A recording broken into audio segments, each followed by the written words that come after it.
So we just make sure we put the right-handed dextrose into the IV bag. Does that make sense? Okay. Now, let me add a little clinical stuff to this. Have you ever heard of a generic drug? Yes.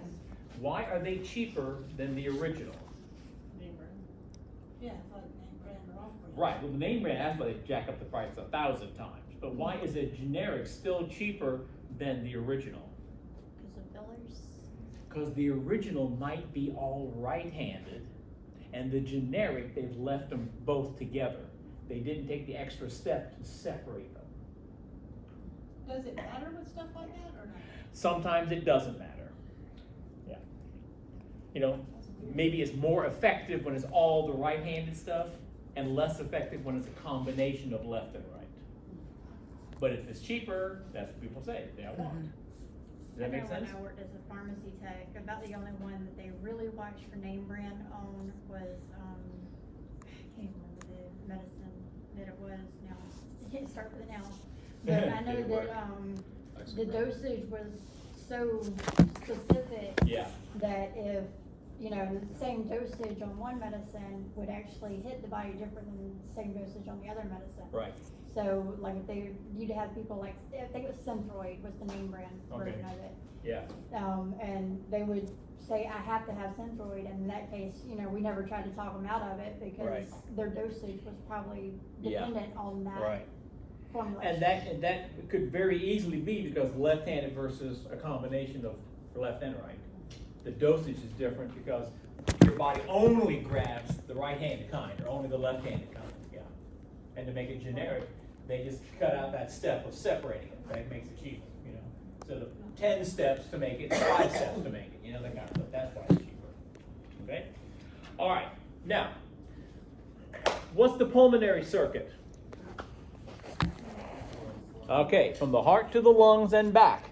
What is the purpose of the pulmonary circuit? Oxygenate the blood. To oxygenate your blood. Got it? So, what's the purpose of the systemic circuit? To drop off oxygen to your tissues. Didn't we do this last time? Yeah, we got through part of this, didn't we? Okay. All right. And because of that, your arteries and veins are opposite colored in your lungs. Remember, what's the word artery mean? Leaving the heart. Well, if blue blood is leaving the heart, that's a blue artery. Got it? Did we not draw a heart on the board? Okay. And the blue is coming in on this side, right? And then going to the lungs. And the red's coming in on this side and going out to the body. Okay. I just want to make sure we didn't skip that. All right. So, where does the right side of the heart pump blood? To the lungs. And the left side to the... And because of that, which chamber has the thickest walls because it has the farthest to go? Left ventricle. The atria are always very thin because they're only going to and from the lungs, which are like 4 inches away. Got it?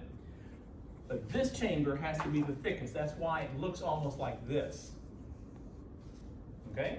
Whereas this one is a little bit thinner, and these are paper thin. Anybody with me? Okay. What kind of muscle makes up your ventricles? Myocardium. Not smooth muscle, that goes around your intestines and your blood vessels. This is a cardiac muscle. So what do I call the very thin muscle of the two atria? Pectinate muscle. Okay? That's for your lab. This is for your lab, okay? Well, it's written on your lab list, pectinate muscle. All right. But it's very thin. What, did we show you the picture of the little girl with her heart on the outside? Okay. And did you see when she was coughing how it blew? Okay. What was puffing out? The two atria. Got it? When you fill the blood in the atria, they puff out. Got it? So, are these atria puffed out? Because there's no blood in this. And that's why the atria are flat like two ears. So what do we call these when they're in this position? Auricles. Okay? Like an ear. 10-4? Otherwise they'd be puffed out like that. Are you with me? Is this part on our test? Is this on our test for Sunday? Yeah. Okay. Because this is 15A. Right? Yeah, I didn't know if this was on. Yeah, no. Well, naming it is the lab. You know, it would be a picture going, you know, arrow. Okay. All right. But what side is the pump to? Yeah, that's the test question. Okay. Now, where else have we seen a double sac besides around the heart? The lungs and the intestines, right? Okay. Why do we have a double sac with fluid in the middle? Reduce friction. Why friction? Because those are the three organs that are constantly moving. Your heart never stops, your lungs don't stop, and even though you don't realize it, your intestines don't stop. They're constantly, squirming around. Okay? And we have to cool them down. We want to reduce the friction. All right, good. Clinical application. If the pericardium is the sac around your heart, what is pericarditis? Inflammation. What are the 4 cardinal signs of inflammation, my 210 friends? Okay. Redness, heat, swelling, and pain. Got it? Well, we obviously can't see that it's red inside your chest, but can we feel pain? Yes, and can we experience swelling? If that double sac around your heart starts to swell and full of water, are we going to have any problem pumping? Yes. And that problem pumping, the fluid is called pericardial effusion, and the problem of that water squeezing on your heart so your heart can't pump is called cardiac tamponade. And the only way to help your person with cardiac tamponade is to put a big needle in here and drain that fluid off. Okay? And then, of course, get to the bottom of why it happened. But we have to drain that fluid off. Because if I'm pushing on this heart, can he expand to pump blood? No. And it makes it harder and harder to pump the blood around. Okay? And that's why, in particular, it's called constrictive pericarditis, because I'm constricting the ability to work. When we get to the lung chapter, what do we call the double sac around your lungs? No, a lobe is a piece of your heart, what do we call the sac? Pleural cavity, but it's called the visceral pleura and the parietal. Remember, the visceral pericardium touches the heart and the parietal is to the side.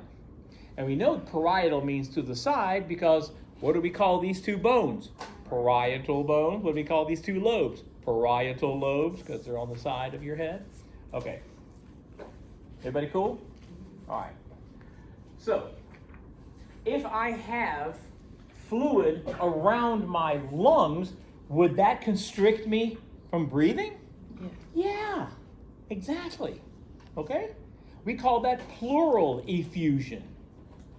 Because guess what effusion means? Buildup of fluid. Fusion comes from fluid. Okay? All right. Fair enough? Okay. I didn't think I had to do too many, pictures on the board and whatnot for that. All right. Let's go down here. Were we able to trace the blood through the heart last time we drew the blood? We drew the heart. Okay. Good. Why do I care? Nicolette, why do we care that you know blood flow through the heart? Wait, hold me. Because you came for me to show you this. You took time out of your day. I know. And you stole time from my day. No, just kidding. I don't know. Why do we need to know how blood flows through the heart? Okay. Blue is coming in, right?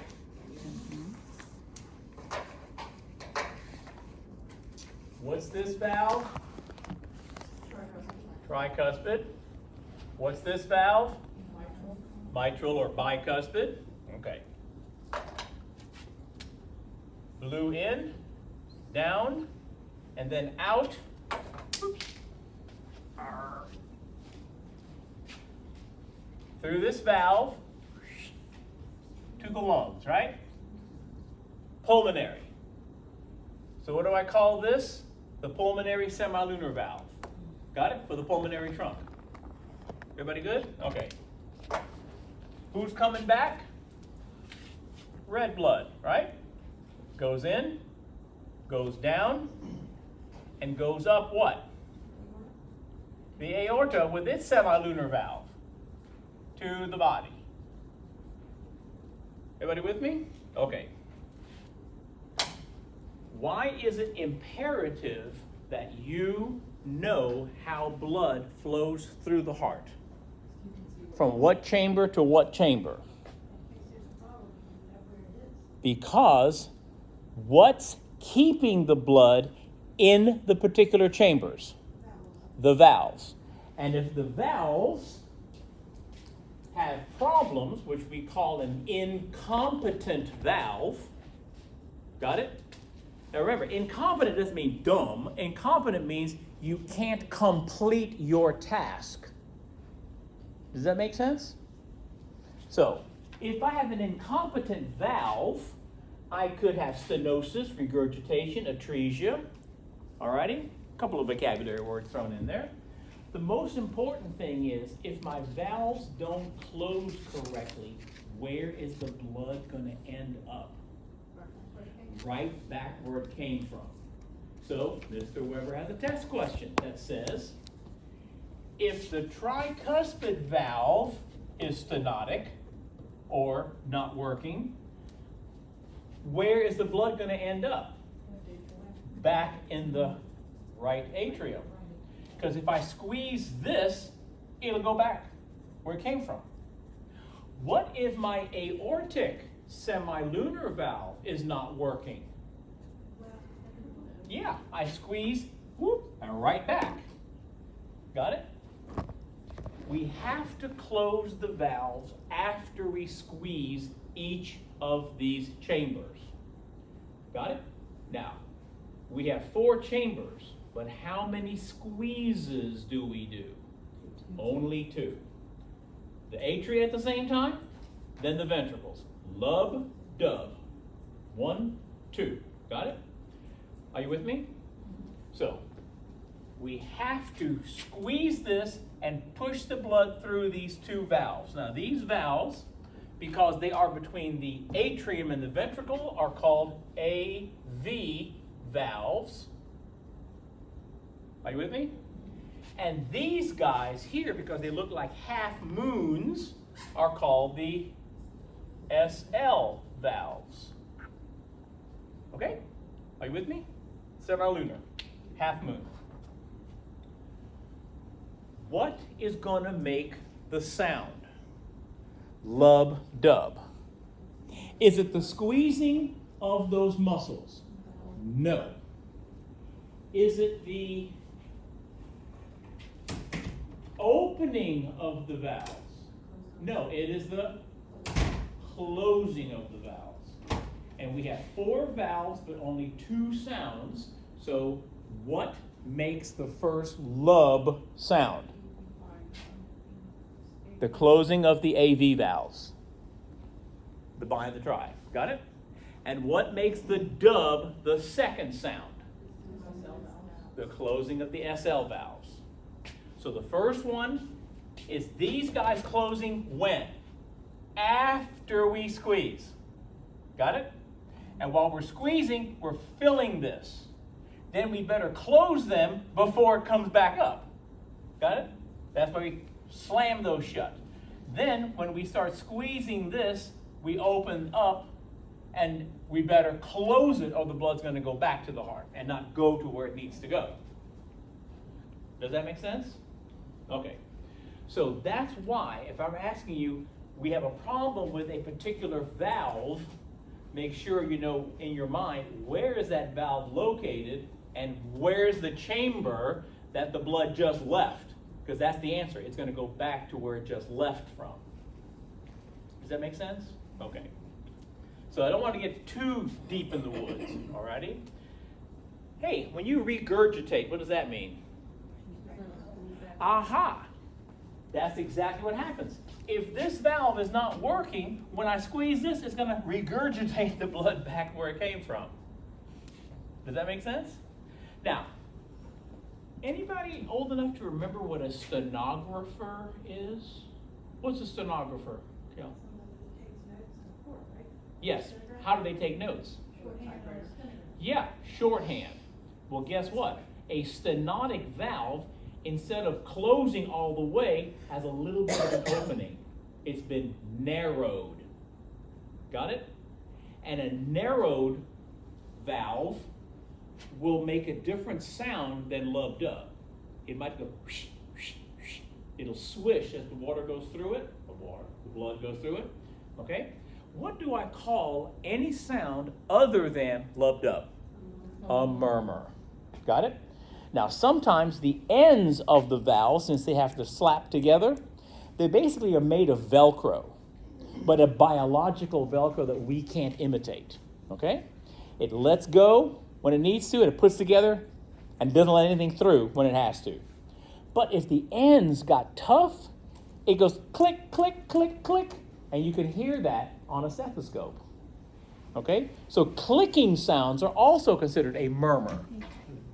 Because the murmur comes from the idea of, I hear you're talking, but I can't tell what the words are. You're murmuring or mumbling. Does that make sense? Okay. So that's what you got to keep in mind. 10-4? Okay. If you have a bad valve, if it's bad enough, you're going to have to replace it. And I think I told you that my colleague at Sumter High School has to have his aortic semilunar valve replaced every 10 years. Okay? Because it's a cadaver valve, it's going to eventually wear out. Got it? Living valves can be good for 80, 90 years, but not a dead valve. 10-4? Okay. Believe it or not, they used to use a ping pong ball and a cage. Okay? The cage was here, and the ping pong ball, when the blood came through, the ping pong ball moved to the end of the cage. When the blood flows back, it pushed the ping pong ball in and closed the hole. And they said, oh, that'll work. Stuck it in a first person, and that first person was upset. Why? Because he kept hearing blop, blop, blop, blop, blop, blop, blop, blop all night, all day. Can you imagine? One of those, and you could hear it all night. Yeah, okay, there you go. It would make a real faint, like ticking sound, but it was her back. Yeah, and something else that we didn't like. When the ping pong ball went back up into the hole, it would break, it would crush some red blood cells. What would we release? Starts with Billy and ends with Reuben. Yeah, because the heme gets broken. I can't give you hints like that on my test, okay? Maybe in class, but not on test. And what would happen if you have too much bilirubin in your blood? Yeah. Does that make sense? So, that was not a good, that's why they said, okay, maybe we shouldn't do that anymore. And that's when they switched to pig valves and cow valves, but of course there's going to be rejection. And then they realized, hey, we can actually use cadaver valves, no problem, because we can take the cadaver tissue and we can, through a series of chemicals, erase the glycocalyx on the surface of the cell so you don't reject it. Got it? Okay. All right. Good? Good? Halfway, maybe? Okay. All right. Now, that's definitely a test question. Remember, if it's in quotes, that's probably going to be a test question. There's also like a little smiley face. Who are the coronary arteries, folks? These guys, right? The ones that get clogged up with plaque like me and you get heart attacks. We covered that last time, right? Okay. When do these little delicate arteries fill with blood? While my ventricle is squeezing at 120/80 pressure, or when it's not squeezing? When it's not squeezing. Got it? When your heart squeezes, blood comes out the aorta. When it's not squeezing, then the blood goes through the coronary arteries. Got it? What is the magic word that means squeezing a chamber? Systole. The act of squeezing a systole, and of course the pressure you create is the adjective form systolic. What is the magic word for that chamber resting? Dystole. Got it? And the diastolic pressure is when your chamber is not squeezing. Does that make sense? Okay, if we assume that 120/80 is your typical blood pressure for a person, again, caveat, warning. Ever heard of caveat emptor? Okay, that means buyer beware. So a caveat usually means, okay, hold on, there's an exception to the rule here. Depending on which hospital or clinic you work at, they might say that it's 110/70 is normal, and 120/80 is already starting to be hypertension. Okay? Find out what the situation is, but as far as my test is concerned, 120/80 is normal. Got it? Okay. Who creates the 120/80 pressure? Who? Who creates the 120/80 blood pressure that you get in your blood pressure cuff? Your ventricles? Which one? Left ventricle only. Left ventricle only. Think about it. Where's the right sending blood? And we don't put a blood pressure cuff over our pulmonary trunk. Got it? And your two atria are pushing it straight down into the ventricles. So we're never checking their pressure. The only pressure we check, because we check it in the arm, is from the left ventricle. Because the only pressure we care about is what's the pressure in the body's blood vessels. Does that make sense? We don't worry about what's the pressure going to your lungs. That's another problem. Okay? We'll talk about that as we get further down this chapter. Got it? But the number one thing, when you put a blood pressure cuff on here, you're checking systemic blood. Blood coming from the aorta. Are you with me? Is that what COPD is? No, COPD is a problem with your lungs. No, I'm saying like the. COPD is obstructive. Like the blood going to your lungs. Is that like a part of it? No. COPD has to do with whether or not your trachea and your bronchioles open and close for your lungs, not your blood vessels, from what I understand. Which one were you? You know, when you do asthma stuff, that's not your blood vessels, that's your bronchioles, your tubes. Okay. All right. How are we doing? That's what we need to know. Systole and diastole. Systole is the squeezing of the heart chamber. Diastole is the resting. Got it? Systole of the atria, followed by the resting of the atria. Systole of the ventricles, followed by diastole, the resting of the ventricles. Okay. All right. I will not have on your test heart transplants and all that kind of stuff. But those are things that are neat, and they're going to talk about that in nursing school. Okay? Transplanting the whole heart, or having something that assists the left ventricle. It's something that attaches to the left ventricle to help it what? Squeeze. Because who's the most important chamber? Because he sends the blood to your brain and the rest of your body to keep you alive. This is the reason why we do CPR. We are pushing on the person's chest to get the blood to their brain to keep them alive. Okay? That's why you have to lay down. Okay? All right. The first heart transplant was a long time ago, but before that, they tried to put in a machine. What do machines do? Stay cool or get hot? Get high. Burned up this guy's chest. It was in him for like a week. Alrighty? because it got too hot. Imagine putting a car engine in here. Did they not think of that? Yes, but they were saying we want to see how much can we learn from this operation. The guy's going to die anyway. We've taken his heart out of his chest. You know? Makes sense. You know, what can we learn by putting this machine in?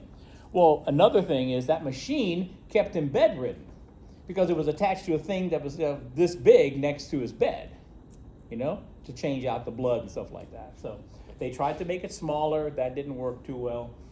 And that's when they said, okay, let's just stick in a new heart. Got it? Okay. All right.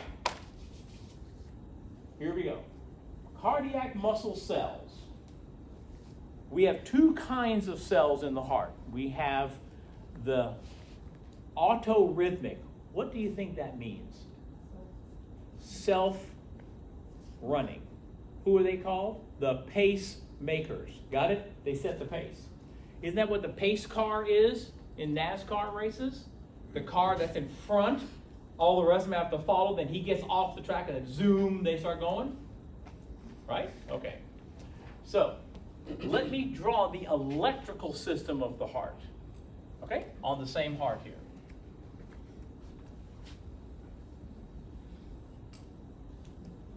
So is that when you do a pacemaker in your? Yes. Yes. The pacemaker is now a machine that's assisting your pacemaker, the SL and the AV valves. SL and the AV nodes. Sorry. Okay? But that's 100% right. You are correct. All right. What do I call the wall between the two atria? No, LAD is a blood vessel. Septum. But because it's between the two atria, it has its own name. Help her out. Atrial septum. Does that make sense? Between the septum? All right. All right. Now, let me draw this septum a little bit bigger, okay? Because I'm going to draw inside it. What do I call this septum? Interventricular septum, the wall between the two ventricles.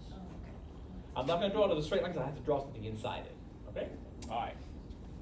We still have our 4 chambers, right? But our valves are not that important right now. Okay? What we need to know is that we have one node up high in the sinus, the hollow chamber of my atrium. So if it's in the sinus of my atrium, what's the name of this? SA node, yeah. For sinoatrial. Got it? All right, and we have another node down here. And because he's right between the atrium and the ventricle, we call him AV node. Yeah. Now, they call it a node because it's actual muscle tissue. It is not a nerve. It's muscle tissue.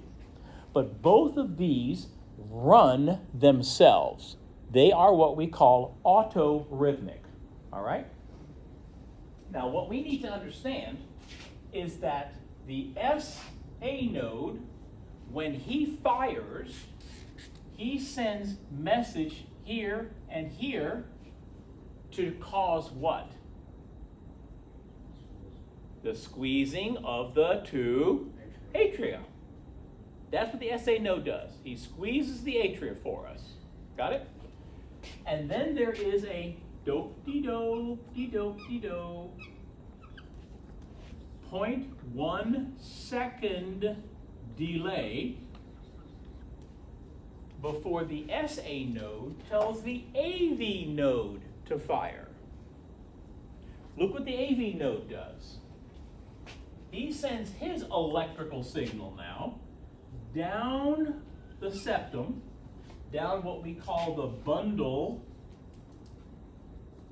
of His, that's just how you pronounce his name, with only one S. And that will then split into two bundle branches, and these branches go into the walls of the ventricles, and we call these little things Purkinje fibers after Dr. Purkinje. And when that electrical signal goes down the septum, it tells the two ventricles to do what? Squeeze. Got it? So the SA node is in charge of squeezing who? The two atria. And the AV node is responsible for squeezing who? The two ventricles. Got it? Now, here's my test question. Why is there a 0.1 second delay between the AV node firing, between the SA and the AV nodes? We need time to squeeze the blood out of the atria and get them into the ventricles. Why would you squeeze the ventricles when there's no blood in it? Got it? So we have to have that delay. Does that make any sense? What happened? Oh, okay. Okay. Cool beans? What do I need you to know also on my test? Okay. Do you remember the intercalated discs between each of the cardiac muscle cells? That intercalated disc is made up of what two junctions? Gap and desmosomes for strength. Got it? So they don't tear apart, but we need gaps so we can talk to each other using what three chemicals? Calcium, sodium, and potassium.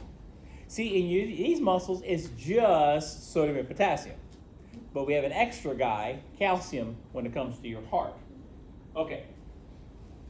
Because of these junctions, when one muscle cell contracts in your heart, it tells all the others that are his buddies to contract. And so we have hundreds and hundreds of cells that squeeze the atria at the same time and squeeze the ventricles at the same time. We call that a syncytium, when all the cells are working together, because syn means together, and you see the word cyto in here. Got it? That's the cytium part. So the cells work together thanks to the electrical signals being shared through the gap junctions. Are you with me? Okay. It's really cool. I saw this video many, many years ago. They showed just an isolated node cell that was beep, beep, beep, beep, beep. And then they moved a contractile cell next to it, and then beep, beep, beep, they did it together. Because the node told the contractile cell, you do what I do. It's very interesting. So, the autorhythmics are only the two nodes. The rest of your heart is contractile. Okay? Are you with me? Now, if you look, they're called contractile, meaning they have to be told what to do. They can't do it on their own. The only two that can do it on their own are SA and AV. Yep? What is a node? A group of muscle cells in a group. It's not a nerve, it's a group of muscle cells. Got it? It's a group. But it's a group that does something special. They run themselves. That's why they're called the pacemakers. Go ahead. What'd you say? So the SA and the AV are the only autorhythmic? Yes. They are made up of autorhythmic cells. The rest of your heart is made up of contractile cells who have to be told what to do. And we said that, right? SA node tells these muscles what to do, and the AV tells these muscles what to do. Got it? Okay. Now, what do we need to know? Here's my next test question. Who uses calcium as the main depolarizer? Autorhythmics or contractiles? Autorhythmics. So, if my autorhythmic cells are squeezing too fast and squeezing too hard, I can give my patient a calcium channel blocker. What am I blocking? calcium from coming to the autorhythmic cells to help slow them down. Got it? But we never would have thought of that if we didn't know that calcium was the main thing that depolarizes those two characters. Does that make sense? Now remember, what are the reasons that we have PTH hormone? I need calcium in my blood for heart beating, muscles contracting, nerves firing. Got it? Blood clotting. Did we do that in chapter 14? Got it? That's why we have to have plenty of calcium in our blood. And if we don't eat enough calcium every day, PTH will rob it from our bones. Got it? Okay. Is that working so far? Doing good? Okay.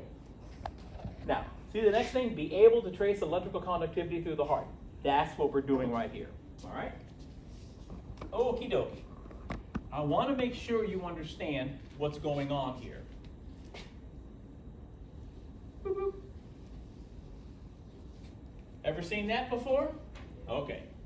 I should make that bigger. All right. Let me make sure you understand. This is P. This whole thing is QRS complex. If something is complex, is that one thing or more than one thing? Very good. Followed by T. Okay? All right. Again, I like using color because I'm a visual learner and color means something. What's the orange represent? The SA node and what he's doing. Okay. You see, from here to here is your SA node firing. And this first P wave here is my SA node depolarizing. That first bump is the depolarizing of my SA node. In other words, the systole or the squeezing of my atria makes the first little bump. Okay? Can you use a different color?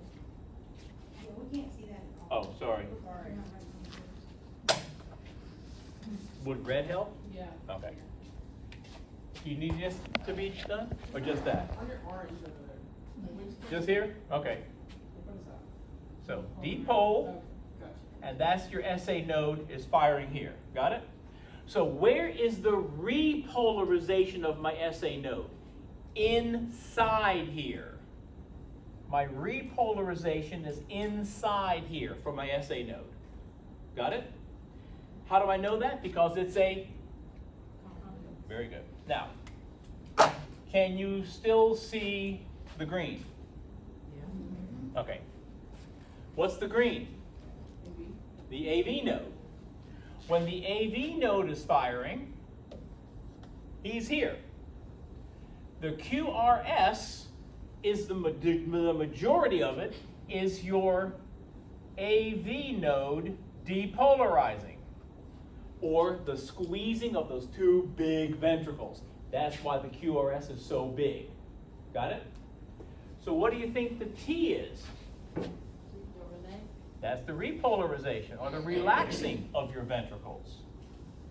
Now, even though we have two sets of chambers with 4 actions, how come I only see 3 bumps? Because this is 2 things at once, the resting of the atria as well as the depolarizing of the ventricles at the same time. Are you with me? That's we have 1 bump, 2 bump, 3 bump. Yes, yes? No, no? Just keep that in mind. All right? That's why they call this a complex, because there's 2 things happening here. I'm relaxing my atria at the exact same time I'm squeezing my ventricles. Yes. Get your fat head out of my picture. I'm done. Okay. All right. No problem. I will accommodate you. Okay? That's your QRST. Are you with me? All right. Okie dokie.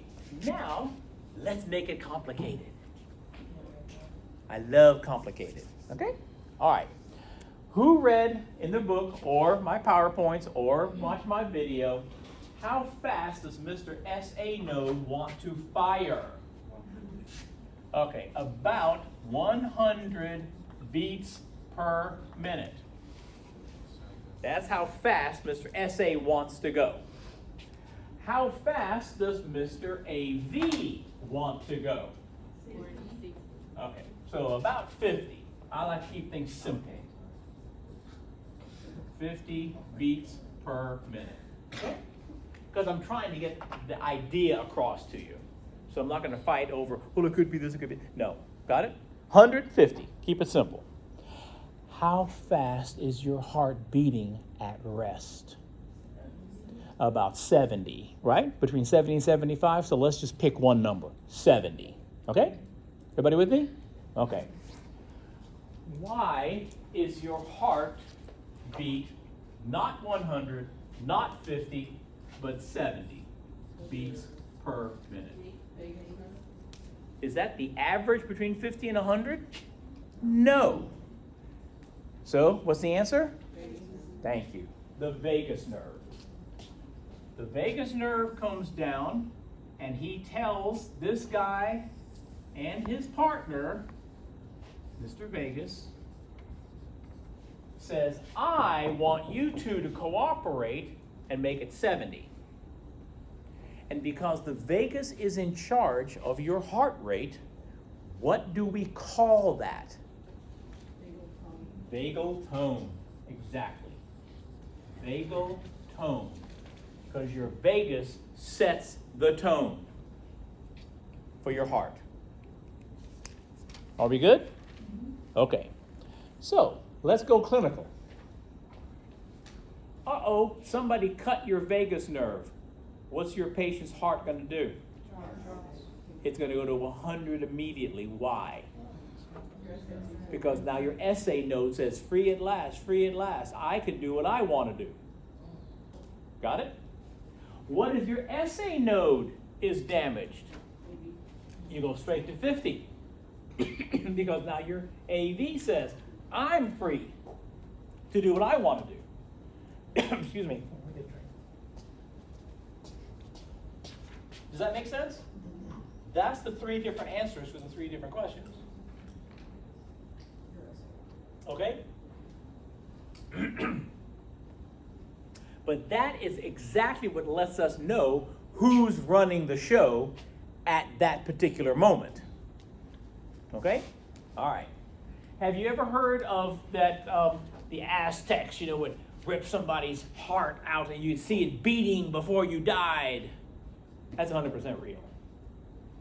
You can. Why? Because when you rip your heart out of your chest, who's still running it? The SA node. The AV node is not, the vagus is not attached anymore, but your SA node is still in charge. And as long as he's got enough ATP energy to beat, you'll see it beating before you die, and your brain runs out of oxygen. Does that make sense? Not that I'm saying let's. Can I volunteer? Yeah. Let's show this in class, okay? Yeah. See, you couldn't do it to me. I have no heart. Got it? So. That's what my students say every time they take one of my tests. All right. Are you good? Okay. Now, what would this look like if your SA node is not firing? Exactly. Would I have a P wave? No. And that's why I do what I do. Got it? If there's no P wave, it would look like this, QRS-T. You got your QRS and you got your T, but look, no P. Got it? No P. Now, he's back there doing potty jokes. I swear. I know.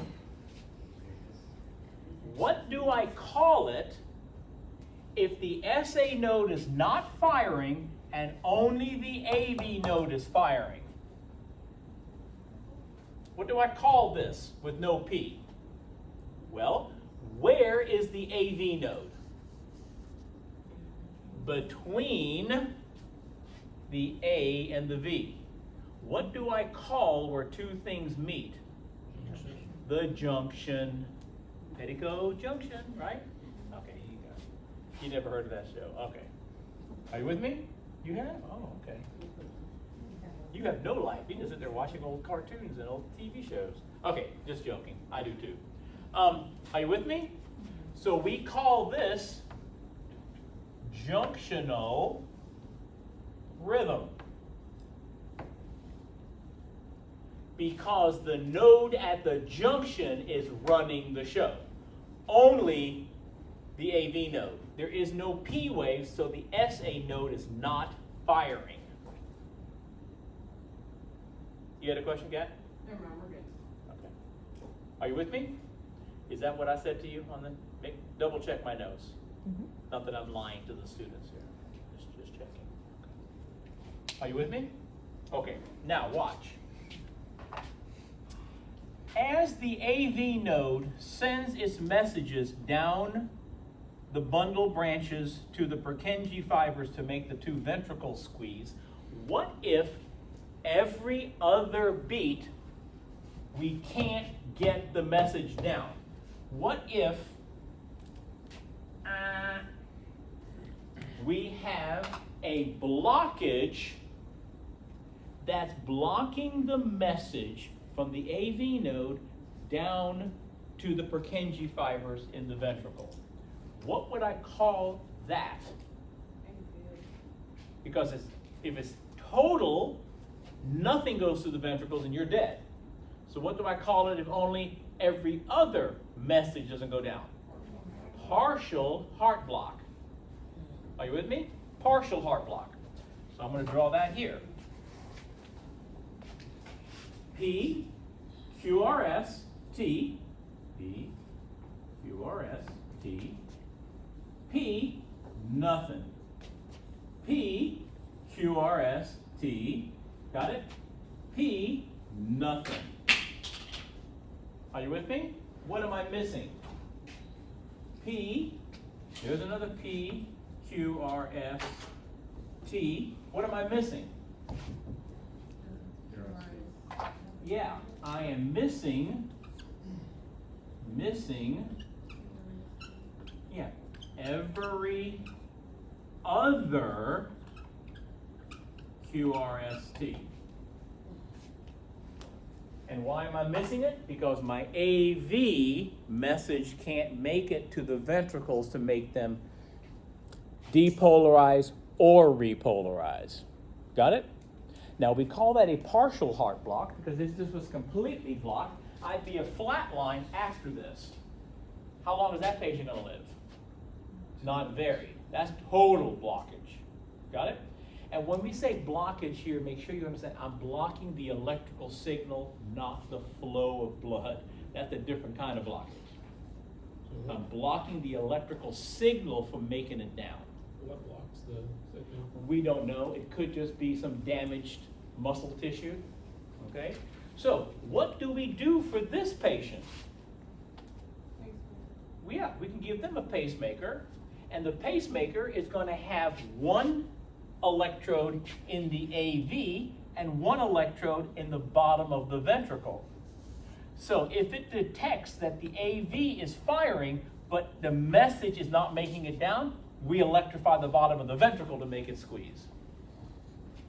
So it only kicks in when we need it. Does that make sense? There's pacemakers for every kind of problem. Got it? What is the number one pacemaker put in to people? A defibrillator. What's a defibrillator? When your muscles go in this. Instead of squeezing, it's shaking. Got it? We give it a shock. If you're a person and you didn't know you had that problem, but there you are laying on the ground, we get the shock paddles, right? Clear, ka-chink, and shoot an electrical signal to jumpstart your heart back into its regular rhythm. Well, unless you want somebody to follow you around with the shock paddles, they can put that inside you to shock your heart. Okay? Now you might say to yourself, really? Oh yeah, I've seen it. You know, the person's just sitting there talking to you, and all of a sudden, and oh yeah, and then I went over here and over there, because it's natural to them to get their shocked out of them. You're looking at it like, what the heck happened to you? Got it? But it's just as powerful as the shock paddles that you're using. It's a defibrillator. Got it? All right, we'll talk about fibrillation in just a second.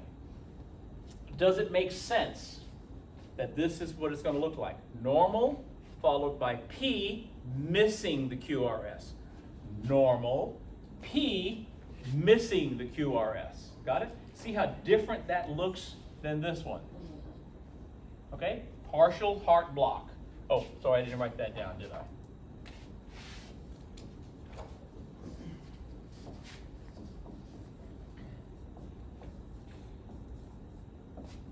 Okay? Are we gonna have heart rhythms on the test? Yes. But I'll show you which ones they are in my PowerPoints. Okay? How are we doing? Hanging in there a little bit? Okay, good. All right.